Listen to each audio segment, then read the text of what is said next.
सब भाइयों को मेरा नमस्कार। भारतीय राजनीति में बड़े बड़े बदलाव देखे गए। एक समय था जब एक ही पार्टी कांग्रेस हुआ करती थी। सर्वसम्मति से पार्टी अपना नेता चुन लिया करती थी। वह उस दौर की राजनीति थी। ऐसा नहीं था कि उस समय लीडरशिप नहीं थी या लीडरशिप की उत्सुकता नहीं थी, लेकिन उन्हें मना लिया जाता था। लोग अपने से ज़्यादा पार्टी को महत्व देते थे, लेकिन आज स्थिति बिल्कुल उलट है।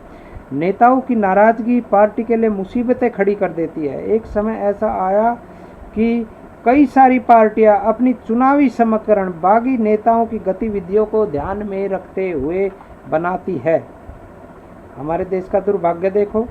हमारे देश में नेताओं में जातिवाद और संप्रदाय विशेष से रहित राजनीति की बात करते हैं। जब हमारे देश के नेता जनता के सामने संप्रदाय और जाति रहित समाज की बात करते हैं, राजनीति की बात करते हैं, मगर हमारे देश की राजनीति जातिवाद पर ही आकर टिक जाती है। एक समय था जब नेता बनने के गुण, उसकी ईमानदार छवि, उसकी बेबाक वाकपटुता उसको लीडर बनाती थी, मगर आज पार्टियां उन लोगों को टिकट देती हैं जिनका राजनीतिक बैक और धनाढ्यपूर्ण स्थिति। हमारे देश में कुछ राजनीतिक पार्टियां बागी नेताओं के लिए दरवाजे पर फूल मालाएं लेकर खड़ी होती हैं। उसके बाद एक दौर रूठे और मनानों का भी चलता है। कई बार स्थिति ऐसी आ जाती है कि पार्टी के सारे नियम कायदे ताक पर रख दिए जाते हैं।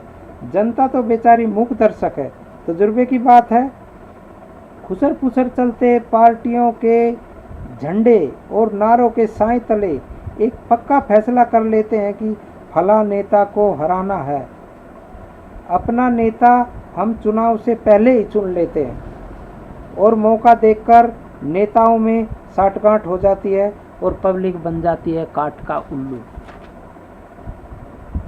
मैंने तो यहाँ तक भी देखा है कि पार्टियाँ, एक सबसे बड़ी पार्टी अपने भूतपूर्व सांसद को लोकसभा का टिकट देती है और भूतपूर्व सांसद चुनाव से ठीक पहले चुनाव लड़ने से इनकार कर देता है, पार्टी बदल लेता है।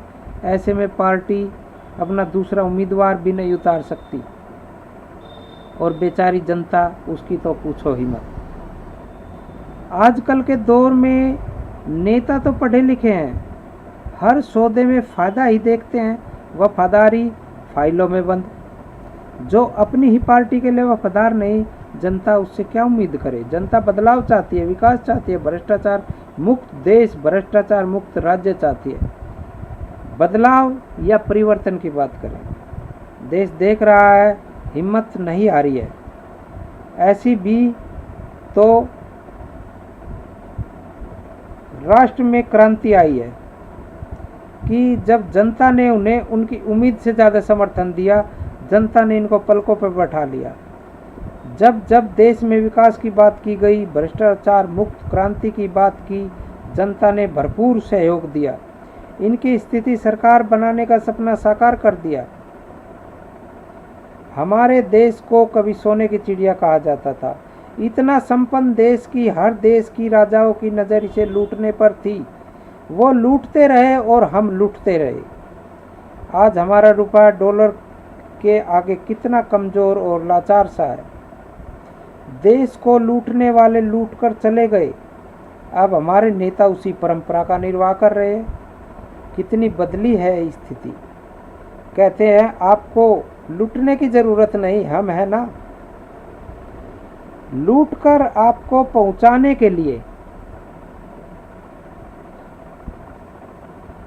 मेरे सपनों का देश, मैं तो ऐसे देश की कल्पना करता हूँ, कोई भूखा ना रहे, कमा कर खाए, मांग कर ना खाए। कुछ पार्टियों की वाणी में से गर्मजोशी होती है, हाथ में लिस्ट होती है कि हम में ये चीज़ें हम फ्री देंगे।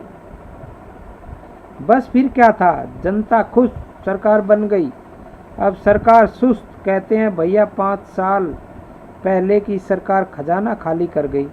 हमारे देश को तो कृषि प्रधान देश कहा जाता है।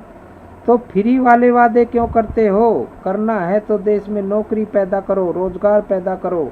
अगर करना ही चाहते हो तो शिक्षा सिस्टम और उसका स्तर ठीक करो। और जो वादे फ्री वाले करते हैं वो कहाँ से आएगा? एक से छीनकर दूसरे को खिलाना है। धन्यवाद।